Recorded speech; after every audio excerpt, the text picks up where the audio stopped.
ahaanba daawadayaal waxaa idiin soo gudbinaynaa barnaamij gaar oo aan kaga hadli doono dowladda hoose ee degmada Burco si rasmi ah magaalada Burco uga bilowday mashaariic horumarineed oo dhinaca wadooyinka ah. wadooyinkan ayaa waxay yihiin kuwo ka duwan wadooyinkii hore ee dowladda hoose ay ka dhisi jirtay gudaha magaalada Burco. barnaamijkaas waxaanu ku wareysan doonaa shacabka magaalada Burco oo dareen iyo shucuur kala duwan oo farxadi ay ku duugan tahay ku soo qaabilay dhismayaasha wadooyinkani waxay socon doonaan sida la sheegay muddo kooban waxaanay noqon doonaan kuwo guud ahaanba ka casrisan wadooyinkii hore laga dhisi jiray gudaha magaalada Burco. dad fara badan ayaa waxay magaalada Burco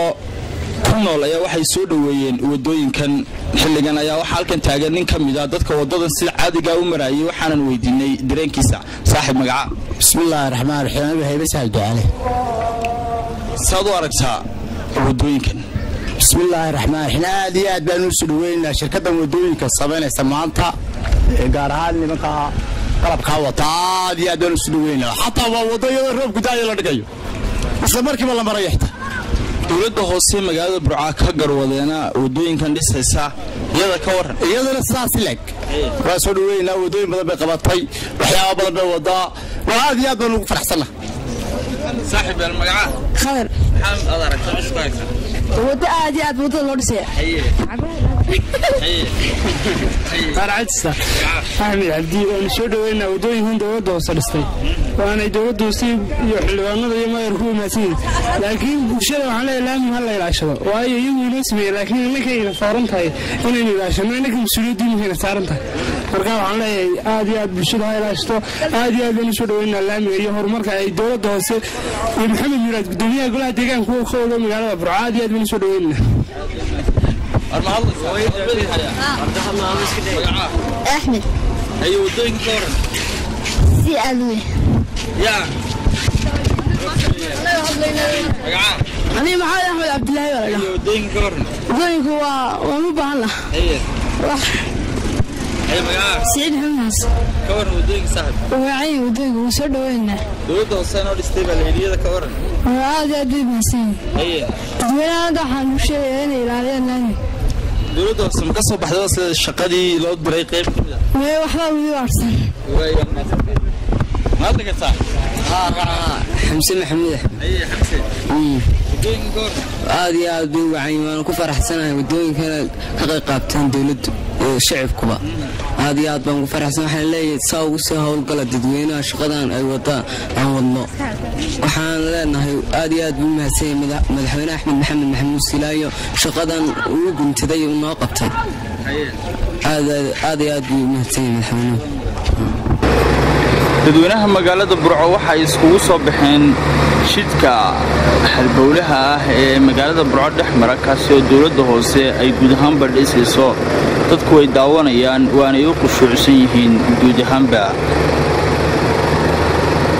muuqaalkan idin muuqda waa jid rasmi oo ay saacado ka hor dowladda hoose ay si rasmiya daamurka iyo jeyga oo isku cufan ay u dhigtay.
waxaan guud ahaan u mahadnaqayaa shacabka Soomaaliland gaar ahaan shacabka gobolka Togdheer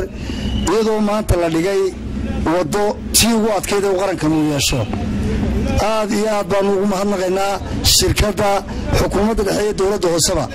oo ku hawlan sidii ay u meel marin lahaayeen bilicda magaalada ee wadooyinka iyadoo tan ay tahay wadadii labaad ee la saaro kaarbadka oo runtii la oran karo waa guul ay gaadheen howlwadeennada dawladda hoose iyo gobolkuba guud ahaan waxaan mar labaad hambalyeynaya shacabka gobolka Togdheer oo aad aragto wadada la samaynayo oo saraakiil dhar cad mooyaane aan qof askari lahayn halka iyo halka u leexda oo iyagu sabeeyay oo isnidaamiyay oo u hawlan oo u heegana horumarkooda iyo wax wada qabsiga gobolkooda TV-ga qaranka baada saxaafadda intaba waan u mahadnaqayaa wariye sabri adigoo goor u taagan tusaalana waa horumarinta qaranka aad iyo aad baan kuugu mahadnaqayaa adiga saraakiisha kaleba runtii waxaa ku ammaanan dawladda dhexe iyo tohoosaba degmada hirgelisay oo dadka magaaladu hormuud yahay iyo xildhibaanadiisu waxaana ka qayb qaatay oo hantida qayb bixiyay dawladda dhexe dadweynaha gobolka Togdheerna hiiliyo hoobada daayirto isla garab taagano oo kuwa dadka ka celinaya ee gaadiidka ka celinaya kuwaas kale kuma filaadeen wadadani si jirto maxaa dadka u sheegaysaa wadadani si jirto waxaan dadka u sheegay in laga ilaaliyo qashinka biyaha iyo wax kasta oo mudarro ah bilicda magaaladeena bartiina la beeran leeyahay oo sikada waliba geedkii xaq ku ahaa guri waliba iyo marmarkii wishbeediga soo dhigaan baa leh cid kasta oo ku tacadidana waxaanu faraynaa dhammaan hay'adaha ku shaqada leh inay tallaabo sharciga waafaqsan ka qaadaan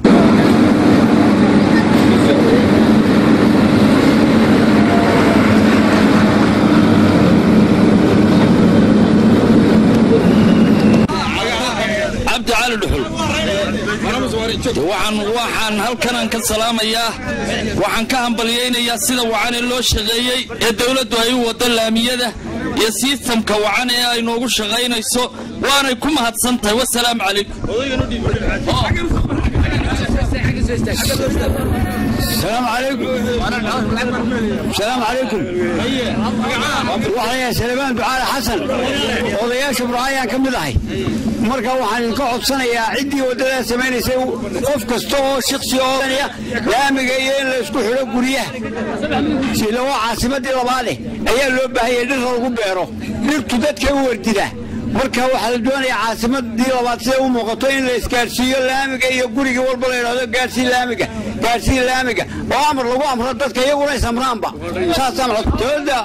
dawladda hoose waxa gabadkeeda iyo madaxweynuhu waa ku mahadsan yihiin waa talaabadii koowaad ee horumarinta ee burca laga qaaday waana mahadsan yihiin dad saa u shaqeynaya wadannimada caynka in lagu shaqeeyo ayaa loo baahay magacayga waa jaamac ibraahim xirsi waxaan deganahay magaalada burco waxaan ku dhashay magaalada burco waxaan maanta aad iyo aad ugu faraxsanahay oo u soo dhaweynayaa wadooyinkan casriga ee aan burco hore looga hirgelin ee xukuumadda iyo dawladda hoose magaalada burco ay iska kaashadeen ee loo wado ee duruuxdii magaalada muujiyay waxqabadka rasmiga muuqda hadday xukuumad sare tahay iyo hadday golaha deegaanka tahay aad iyo aad baan ugu ambalyeeyaa dawladda hoose waxa leeyahay waataynu dhaliilaynaa maanta waa aragtaan ma jiro dhaliil dambe indhihiina ku aragtaan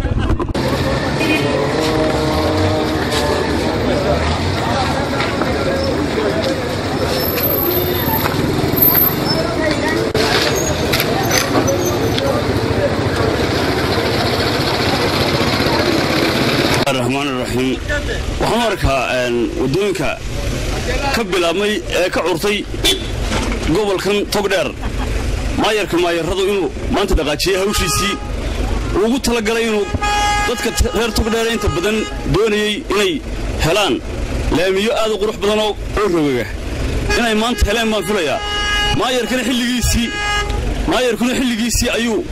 maanta ay noqotay inuu fursadan ka faa'iideysto isagoo oo magaaladii aad u qurxinaya maayar uu soo dhaweynaa mar labaadna waxaan leenahay sidaas si lamida magaalada uga dhig magaalo aad u qurux badan oo horumar leh waad aragtaano waxaa jooga magaalada qalabkii ugu casrisanaa ee cumaaniga ee Somaliland berbere ilaa Hargeysa dhigay wadooyinka aadka u qurux badan ee ka madaxtooyada oo kala dhigay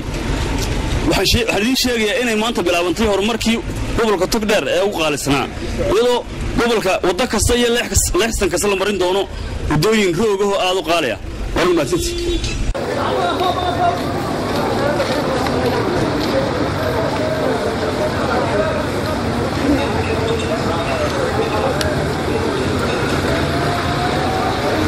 شغلنا وحن أورنكر أرت مركو بسم الله الرحمن الرحيم الحمد لله والصلاة والسلام على أشرف الأنبياء والمرسلين شغلنا شغل عصب معه وشغل ربع عين ودور تيوي وأنا شغل إن لكسو أيين إنه قبلنا هذا هاي دولة الجوال كيو قولها الديجانك لما أنت يا بجوال كتقدر وشغل يندتكو إن لكسو أيين إنه قبل ساكي إلهي سبحانه وتعالى laga helay fasax inay bilaabanto way bilaabantay ilaa waxaan ku tala galnay 13 kilomitir bad inaan sameeyno burco iminka insha Allah maalmo gudahood saaka waa arkaysaan saacad ka hor baa la bilaabo waa inta iminka sii socotana waa arkaysaan reer burco waxaan leenahay tan wadadan maanta lacag milyan ka badan baa ku baxaysa guryaha ka soo jeeda hareeraha waxa aanu farayna guri kasta halka laamigu ku joogo inuu soo gaarsiiyo marmarka soo gaarsiiyo ama sibir soo gaarsiiyo ay ciidaasi ay meesha ka baxdo shir jiraayadu dadkan kula hadlayna waanu qaban doonaa wadada maanta milyankii dhowrka $100,000 naga baxday haddii ciidaasi berito haddana soo gasho ay aasanto waa guuldaro taa waxaanu u sheegaynaa ku celcelinayna guryaha ku soo jeeda inay sameeyaan wadada iyo guriga inta u dhaxaysa ninka saytaalkiisa ninka marmarka wadaniga ku sameyn karaya iyo ninka marmarka jajabka ku sameynaya cidna la khasbi maayo qof kasta waa itaalkiisa laakiin ka sibir ku sameynaya laakiin waa in la qariyaa ciida miditaa weeye midda labaad reer burcaan aanu farayna waxa weeye waxaanu naqaanaa wadooyinka waxay naga dila biyo gurigaas biyo laga soo shubaya waa lagu shubaya waa la rusheynaya waxaas maanta jiri ma jirayaan wadada aynu ku dhawr jabnay sidaan ku keenay Ilaahay subhanahu wa ta'ala og yahay waxaan leenahay aan wada ilaashano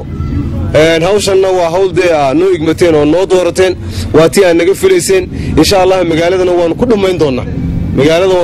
doonaa waxaan ku celcelinay waa raasamaal aynu leenahay haddii reer burcanahay aan ilaashano biyahana ka ilaalino aan ka ilaalino magaranaysaay ciidan aan ka ilaalino waxaan halkan salaan iyo mahadnaq uga dirayna dawladda dhexe oo hogaaminaya madaxweynaha qaranka gaar ahaan iyo wasiirka madaxtooyada oo noo sahlay sidii ay hawshan inoogu fududaan lahayd noo sahlay ilaahay waxaan uga baryaynaa ilaahay subxaanahu wa ta'aala iyagana uu siiyo maartay ajirkooda uu ka siiyo reer burcaan waxaanu leenahay aan ku celcelinayaa wadadaas waa waddo garantiina waa waddo qiimo leh waa sida ku timi halka aan ku keenay ilaahay baag subxaanahu wa ta'aala aan wada ilaashano xilwaanadii golaha deegaanka iyo maayirka xigeenkii iyo baro saabkii meesha joogaagan meeshaan ku taaganahayna waa meel aad u kulul ayaga wixii dambe shir jiraayad baan u qaban doonaa reer burco wixii dambe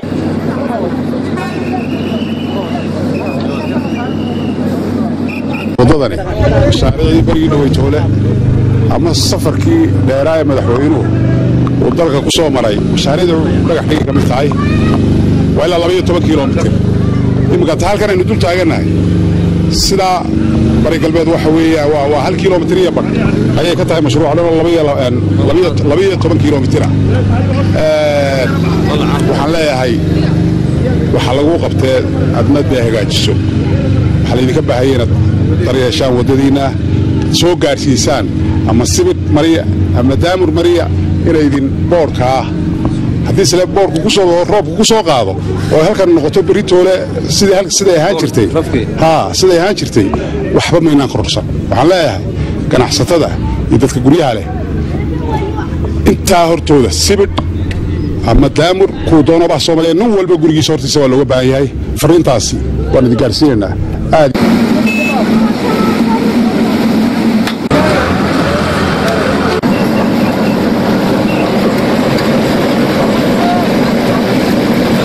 bismillaahi raxmaan raxiim weli waxaan bartamaha kaga jirnaa barnaamijkeennii gaarhka ahaa waddooyinkan casriga ah ee magaalada burco ay ka dhisayso dowladda hoose ee degmada burco oo ah waddooyin ka casrisan waddooyinkii hore xoghayaha fulinta ee dowladda hoose ee degmada burco cismaan sheekh cismaan nuur ayaannu kula kulannay hawsha shaqada isagoo bartamaha kaga jira xoghaye shucuurtaada iyo maanta maxaad dareemaysaa waddo cusuba burco ka wadaan muddooyinkanna ka wadeen بسم الله الرحمن الرحيم وبه نستعين على من الدنيا والدين وصلى الله على سيدنا مولانا محمد وعلى اله وصحبه اجمعين. السلام عليكم ورحمه الله وبركاته. وما فرح الله شعورتينو الحمد لله رب العالمين. وهذا ركتا ددكي رب علفتو شعورتينو كعسان tahay oo aad iyo aad ugu faraxsan yihiin waxay ka mid tahay waxqabadkii madaxweynaha jamhuuriyadda Soomaaliland ku ballan qaaday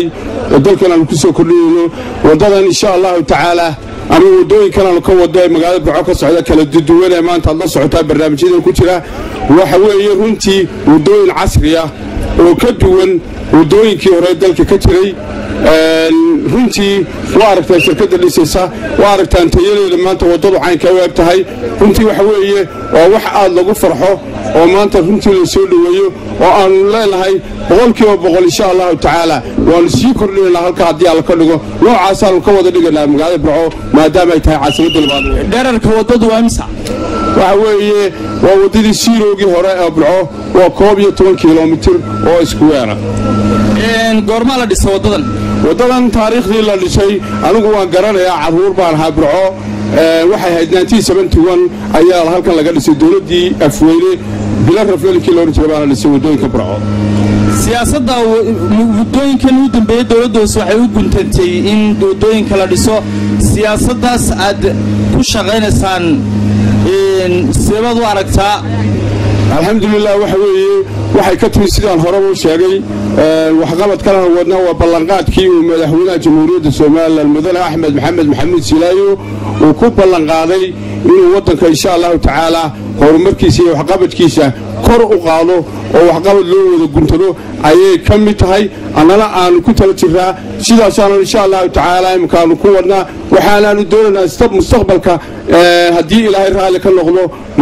maalinta ka dambaysa inaan kor u sii qaadno waxqabadka iyaga burcana waxa weeye magaalo madaxdii labaad ee jamhuuriyadda Soomaaliland bilicdeeda iyo muuqaalkeedana waa soo saaraynaa inay u qaadanto caasimadii labaad ee jamhuuriyadda Soomaaliland dalka iyo dadka waan tusnaa insha Allah ta'ala ugu dambeyntii wadooyinka waa dhisteen waa run way muuqataa laakiin dhibaatada jirta waxa weeye daryeel baan helayn inta badan wadooyinku oo iska burburaan askari jiifa la dhigaa saraakiil jiifta la dhigaa waxay doonaan bay dhigaan midda kale meherado tiro badan baa ku soo jeeda wadooyinka nin waliba guri bilicna buu dhisto $100,000 ku dhistay hortiisu wasaqdi ku shubaya laamigii danta guud baanu ilaalinaynin arrimahaas maxay idinka qorshaysan dhiste waxa looga qorshaysan waxa marka u horeysa waa su'aalaad iyo aad qiimo wanaagsan waxa looga qorshaysan horta dadweynaha reer burco waxa uu sheegaynaa laamida quruxda ale maanta halka ka dhisnay arkaysaan indhihii fiiruna ay arkayaan in aan lagu shubin qashin in aan lagu shubin dambas in aan lagu shubin biyo in aan lagu shubin xal iyo wixii la midaba laga ilaaliyo qof kastoo muwaadin oo reer burcaana inuu la xijeclada wadada ilaaliyo oo ay ka ilaaliyo waxaana looga digaynaa dadweynaha caadaystay qashinka in laamiyada bartankooda dhigaan habeenkii ama salaada hore in ay ka waantoobaan oo insha Allah ta'ala ay maanta iyagu la xijeclada wadada quruxda leh aanay u quurin fool xumo iyo wixii waxyeelaya taas waa qodob haday u quuran maxay idinka meel yaal wax looga yeela ganaax ayaanu ganaaxina talaabo cad baanu ka qaadinaa milyan iyo $50,000 ayaa ku baxay wadadan lacag aad u yar ma aha waxaanu leenahay qofkiiba kaba waa u sheeganaa waa ku wacyi gelinayna qofkii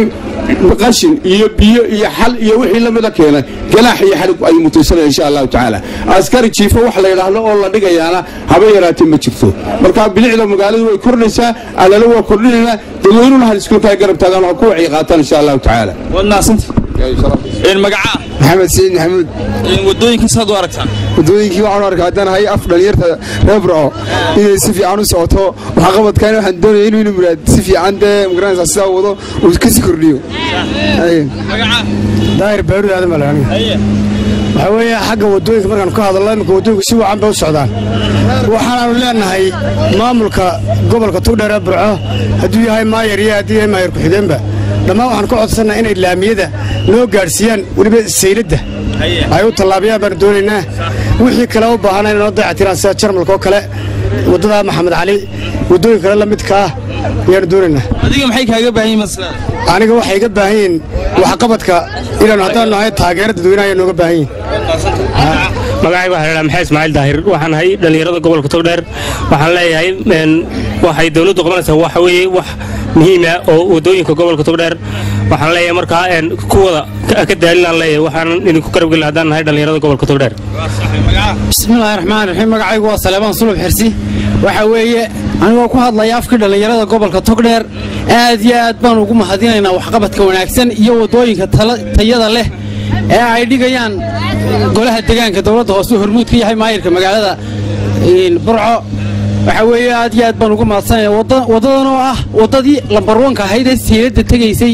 taasoo aanu rajaynayna inay hor ugu sii socon doonto aad iyo aad magacayga waxaan hambaliyo u diray golaha deegaanka dawladda hoose Burco si ay nagu dhisay wadooyinka aad iyo aad baan ilaahay hambaliyo waxaan salaamayaa aan halkan tahniyad uga dirayaa maayirka gobolka Togdheer iyo bari saabkiisa waxaan halkan kale madaxweynaha jamhuuriyadda Soomaaliya Axmed Maxamed Maxamuud Siilaaye wadooyinka saad u aragtaa salaanta kadib waxaan u arkaa wadooyinkan mid sax ah oo daruuri ah oo gobolada dhan ka hormareen wadooyinkan aad iyo aad bay u fiican yihiin waxaanan odhan lahaa dee wadankeena dee wax way tarayeen in badanna dee wadooyinka si fiican way nooga tiraayeen ma garanaysaa intaa horta wadooyinka aad iyo aad baa loo baahnaa matalimka waxaan salaabayaa madaxweyneena maxamed Siinaayo iyo maayarkeena iyo bari saabka waan salaamayaa iyo intii dee ummadda salaanta ka wada qaaday iyo shaqaalaan dee bacadka iyaguna noo maray iyaguna dee wadanka dee in badan dee u shaqaynayay dee waan salaamayaa iyagana haddaana inta waxna kaga tegay assalaamu calaykum waraxmatullahi wabarakatuh wadooyinka aad iyo aad buu qurux badan laakiin hasaatee waxaan hambaliyo doonaya maayarka iyo bari saabka madaxweynaha waxaan dirayaa hambaliyo diray maxamed axmed sidayo magacaygu waa cali maxamed muuse aad iyo aad ayaan ugu faraxsanahay wadooyinkan casriga ah ee dalkeena ka soconaya maxamed cabdilaahi haye ka warran wadooyinka si aad ayaan ugu faraxsanahay waxaan leenahay wadada aad iyo aad si weynay waxaanu had iyo goor dhalinyarada iyo carruurta aanu dareenkooda uga qaadaynaa ayaanu sidaad u aragtaanba waxa ay waxyaabaha aanu ku aragnay wadooyinkan dadka ugu badan ee wadooyinkan daawanaya bay ka mid yihiin waana xuquuq gaar ah u leeyahay bulshada ka dhex muuqdaan dareenkoodana ay dhiibtaan magacaada xamse Salaaman Said saad u aragtaa wadooyinkan waxaan arkaa wadooyin waxaan noo sameeyay madaxweynaha Axmed Maxamed Maxamuud Siilaayo isagana ilaahay ka tisaay mari waxaan leenahay assalaamu calaykum waraxmatullaahi wabarakaatuh bismillaahi shaafici walaal shaafici wadooyinka ka waran wadooyinka waxaan si waa bilixi magaalada magaraysa gobolka Togdheer waxaan laakiin jecelahay in siilada la gaarsiiyo walaal waa sidaad jeceshay laakiin wadooyinka inta la dhisay ka waran walaal waa qurux waa inta waa muhiim wax qabadkana wadooyinka iyo bilixi magaalada waxaan doonayaa maayirka xigaba waxa inay dhisaan haadadka magaalada bilixda in loo sameeyo gidir ma ballan qaadaysaa ma ilaashanaysaa haddaan nahay muwaadin Soomaaliya waan ilaashanaynaa xilbaan aad ugu qabsanaynaa weli waxaan bartamaha kaga jirnaa dadweynuhu ana hadda idin maamulaya saaxiibayaal odaygan kaa horraysiinaya maxamed cumar baalaya maxamed cumarow maxaa shucuurtaada ka warran wadooyinka shucuurtayda wadooyinku aad baan shucuurtayda u kacsan tahay waan ku faraxsanahay habsamiyo socodka iyo nidaamka dawladda iyo maayarka Burcoba ay aadka ugu dhaqaaqeen shacabkana aad bay wax ugu qabanayaan dawladda tan Soomaaliland waxaan leenahay ha waarto ha jirto madaxweynuhu ha noolaado mar labaad iyo doorasho waxyaalaha uu qabtay darteed ayaan aad ugu hambalyeynaa macallin riigankiisana waan hambalyeynaa macallin baa tahay Soomaha ardayda wadaniyada ma ku wacyigelisay aad iyo aad baan ugu wacyigelinaa xilli walba subax iyo galba waxaas eeg taagan waa ardadeedii marka ardaduna way magaca maxamed yuusuf ismaaciil halka maanta waxaan hambaliyo ugu dirayaa madaxweynaha jamhuuriyadda Soomaaliland gaar ahaan maayarkayga iyo maayar ku-xigeenka gobolka Togdheer aad baan ugu mahadcelinayaa wadooyinkan oo sibeeyeen wadooyinkana waxaan dadka ku dhiirigelinayaa shacabka reer Burco inay ilaashadaan ay dhibaatada ka ilaaliyaan wixii dhibaya ka ilaaliyaan ummadaas wata noo dhisay laamigii madaxweynaha aad waxaan ugu mahadcelinayaa sidoo Burco ugu horumarinay laamigeeda quruxdeeda aad baan taageeray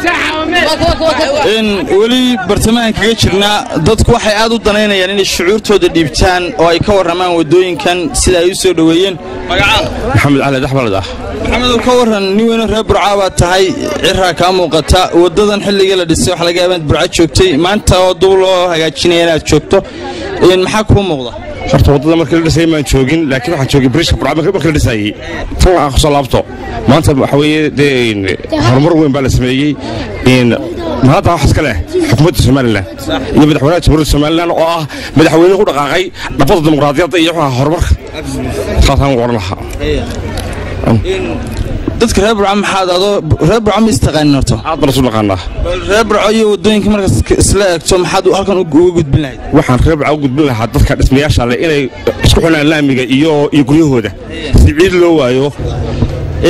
guud ahaanba waxaanu bartamaha kaga jirnaa barnaamijkaanu ka diyaarinay mashaariicda horumarineed ee dhinaca wadooyinka ee magaalada Burco oo ay garwadeen ka tahay dawladda hoose ee degmada Burco halkan waxaan kula kulannay xildhibaanada golaha deegaanka ee degmada Burco qaar kamida oo hawsha shaqada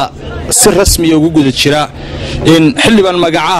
adiga iyo dadkan iskiin barnay xirsi jaamac abdiin dhal ku magac dheer in hawl baad wadaan sidee baad u aragtaa markaad eegto wadooyinka muhiimadda u leeyihiin Burco waxaan u arkaa qiimo weyn oo aad waxtar u leebaan u arkaa waxaan leeyahay sidaa iyo si ka sii fiicanna waxaan isleenahay u sii wadana hawsha waana taa aragtaan dadweynahan waxaan u sheegaynaa inay wixii wax qabada ee waxtar leh waa naga qabanayna gaxreeraan nala qabtaan oo nala ilaaliyaan af iyo aadinba ayaanu leenahay dadweynaha reer Burco iyo cid kastoo hawshan qosasay dawladda guud meel kasta ha joogaan insha Allah kuwan iyo qaar kale oo lumidana waanu sii wadi doonaa inta sanad aanu naga dhamaanin hadii Ilaahay ka dhigo saradha dheer oo $100,000 ku baxeenba Burco ka dhisan wajahadaha soo eegayaan in kuwa laftigoodu inay wadooyinka soo gaarsiiyaan in marmarka miyaanay muhiim ahayn waan u sheegnay qorshahana way noogu jirtaa cid kastoo wadada dheer horumarayso waxa la doonayaa bilic inay magaalada u soo saarto ujeedada loo leeyahay waa sida tay sharafka magaalada ay ku soo saartay bilicdeeda marka sarahan dhaadheer dhisan iyo kuwa gaagaaban cid kasta wax kastaba ha noqdaan inay wadada ku soo joogsadaan marmar ay soo sameeyeen inta gurigu uu sharci u leeyahay wajahadiisa ayaa looga baahan yahay qof kasta oo dadweynaha oo ay hawshan qusayso aad ma santahay cabsaaq halkan taagan in kusoo dhawaajiga qaranka aad ma santahay waxaan ku weydiinay shaqad wada wadooyin baa la dhisayaa muhiimad maxay bay wadooyinku marka hore leeyihiin niyo marka infrastructure waxa la yiraahdo dhismooyinka wadooyinka waxay ka qayb qaataan kor u kaca dhaqaalaha dalka bilicda magaalada horumarka dalka ka socdo oo dhan bay horumar u diiyo wadooyinka marka Burco waxa ku soo kordhin doontaa hadii la ka dhigo bilic iyo wanaag iyo socodka magaalada oo wanaagsanaada iyo jaamkii baabuurta ka yaraada ay Burco ku soo kordhin doontaa insha Allah taala sida golihiina deegaanku reer Burco wax baad u qabateen niyow ilaahay baa soo dhamaystiran waxna waa la qabanaya waxna waa dhilmayaan dowladda hoose kaliya wax ma qaban karayso haddii aan la shaqaynin oo gacmaha la isqabsanin waxba qaban maayaan annaga dowladda hoose waxaanu soo aragnaa dhinacay galaanu qabanay oo dhinacii shacabka ay iyana naga dhiman tahay waxaanu ka codsanaa shacabka in lala shaqeeyo oo hawsha gacmaha lala qabto kalbana la qabto cabdirashiid dareen noocee baa adiga shakhsiyan ku siinaysa wallaahi cabdisaarow aad iyo aad ba dareenka ugu fiicanyay anigoo nasiibna u yeeshay inaan rebuilding ku sameeyo wadooyinkaas 30 sano dhisnaa aad iyo aad ugu han weyn inaan wadooyin badan oo cusub oo bilowno iyo qaar in rebuilding aan ku soo kordhino magaalada aad baan ugu han weyn inay ila kulansiin nasiibkaygu waxna aan ka qabto wado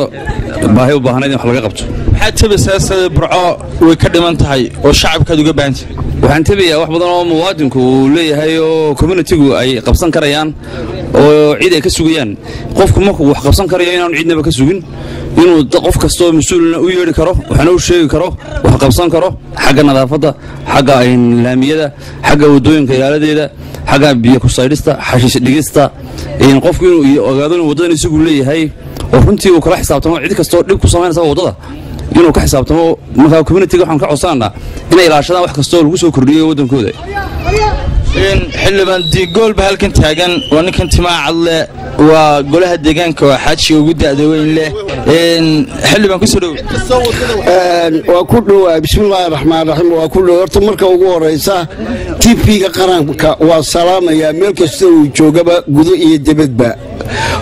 waayo waa ka baraarujinaya bulshada somalilan wixii ay qabsatay iyo waxa ka qabiya labadaba markaa tv-ga aad baan iyo aad yaan u hambalyeynaya tv-ga qaranka mar labaadka waxa aan hambalyeynaya madaxweyne ku-xigeenka iyo saddexda gole yaan hambalyaynayaa intaa waxaa ii xigta muwaadiniinta somalilan meel kastoo ay joogaanba waa hambalyaynayaa weliba khusuusan kuwa reer burco waxaa layidhi oodi ab ka dhow kuwa reer burco aad iyo aad baan u hambalyaynayaa meel kastoo ay joogaan sax weeye waddadan markaad ku soo noqoto waddada markaan ku soo noqdo wuxuu yidhi daawanayo waa dalkaagii yaa amba faydii waxba hay farid reer burco in badan bay nalahaayeen waxqabta ama nala sugaayey waa bilownay waxaan idin leeyahay waanu faydanahay idinkuna dhiniciina ka fayta muwaadiniinnimada waa laydinku ogaa reer burco haddaad tihiin iyo xamaasadda magaaladiinnu inay kow number 1 ka gasho waayo waxba ku dagaalami jirteen burco laga badiyey iminkana waxaanu idin leenahay horumarka dalka idinkoo dhinac walba wax ka geysanaya haddana xogagaan u sii ahaada oo diida burco laga badiyey waxaa halkan taagan maayir xildhibaan maxaad tabaysaa waxaan tabayaa hal eray oo runtii mahadnaqa oo aad iyo aad u mudan oo ah madaxweynaha oo ah madaxweynaha jumhuriyadda Soomaaliya Maxamed Axmed Maxamed Huseynaayo oo mahadnaqaynaa gol ahaan waxaan kaloo mahadnaqaynaa wasiirka arrimaha gudaha oo isna aad iyo aad ugu fududeeyay baahida kabista dib u habeynta wadooyinka waxaan kaloo aad iyo aad ugu mahadnaqaynaa gol ahaan wasiirka madaxtooyada xirsi oo isagoo ah wasiir firfircoon oo u dhashay gobolka Togdheer oo isna wax badan noo fududeeyay waxaan u mahadnaqaynaa oo aan baraarujinaynaa wasiirada iyo golayaasha reer burco u dhashay inay dib ugu soo noqdaan noona fududeeyaan waxaanu tabayno aad u maasantay maayir ku-xigeenka ayaa halkan jooga maxamed xasan jaamac xoday isla markaana kusimaha duqa degmada burco ku soo dhowow tv-ga qaranka howl adag baad ku jirtaa waa wado waa daamur waa jay waa arrin xilli kuleelaana waa taagannahay waa kowdii doornimo imika saacaddu hawshii qarankaad wadaa ee lagu igmaday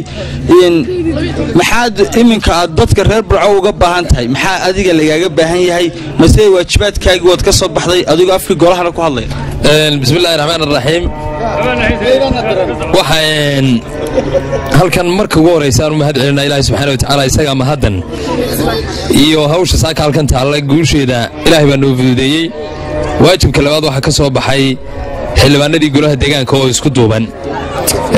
isku duubnidooda iyo wadajirkooday ku timi horumarkan degmada ee saaka aynu dhex taaganay mar saddexaadka bulshada reer burco oo aan u kale hadhin waxaan odhan karnaa qaybteedii way qaatay wejigii hore wejiga dambena waxaan leenahay ha loo diyaargaroobo waxaan marnaba meesha aan la ilaawi karin dowladda dhexe oo runtii qayb aad u muhiima ku lahayd waxqabadkan iyo howlahan iyo waddadan socda oo qaybta dowladda hoose ay bixisay mooyaane qaybta kale dowladda dhexe ayaa arrintaana runtii qaybteeda qaadatay aad baan uga mahad celinaynaa hawshani waa ujeeddadiina loo doortay runtii kuma ammaanin sababtaa waajibkiina loo doortay wuxuu ahaa inaanu dee horumarka degmada ka shaqayno jawaabtana saaka waxa bixinaya dadweynaha reer burco annaga saakana laga dooni maayo jawaabtee annaga inaannu shaqaynaabaa nalaga doonaya laakiin cidda jawaabta bixinaysa ee la leeyahay war saaka wixii loo doortay ma qabteen mise may qabanini ummadda reer burco halkaa taagan weeye iyagaana markhaati ka ah saaka waxa la qabtay guri kasta iyo geed kasta hoostiina waxaannu ilaahay ka rajaynaynaa inaannu gaadhsiinno horumarkaa waa waddooyinkii hore waddooyin ka duwan oo casri ah waxaan leenahay dadka hortooda ay maraysaa hawsha intaa ku leedin ilaashada oo haddii biyaa lagu sii daayo ama loogu talagalo in si aan caadi ahayn dee wax loogu daadiyo xashiiskii lagu daadiyo dee qiimigii bulshadu ay ku lahayd uu lumaya aad iyo aad baan uga mahad celinaynaa wareeggana waa wareeggii saddexaad wuu socon doonaa ilaa iyo intii aanu qandaraaska ku bixinay intay dhammaanayaan qorshaha dambe ee sanadkan 15kaana waxaanu ku dari doonaa qorshayaal badan oo iyagana wadooyin meelo badana burco insha allahu tacaala sanadkan iyo sanadka soo socda waxaad arki doontaan horumar la taaban karo iyo iyadoo caasimadii labaad ee dalka ah una qalanta wixii ahayd wasalaamu calaykum waraxmatullahi guud ahaanba barnaamijkaas aanu kaga hadlaynay wadooyinka magaalada burco iyo casriyeynta laga wado iyo sida loo tayeeyey ayaanu intaas ku soo gabagabaynaynaa iyadoo aad sawirka iyo barnaamijkan aad ku aragteen in dadweynaha magaalada burco ay si aad iyo aad ugu riyaaqeen barnaamijkan wadooyinka lagu horumarinayo tan iyo intii dowladdan cusub ee madaxweyne axmed maxamed maxamuud siilaanyo ay hogaamiso ay dalkan taladiisa qabatay waxaa si cad loo bilaabay oo aan madmadow ku jirin dhismayaasha wadooyinka dalkan jamhuuriyadda Soomaaliland waxaanu intaasi ku soo gabagabaynaynaa barnaamijkaasi waxa idiin soo saaray anigoo ah Cabdisataar Sabri waa filim qaadistii iyo habayntii Cabdirasaaq Faarax Cabdilaahi burco dhammaantiinba saaxiibayaal nabadino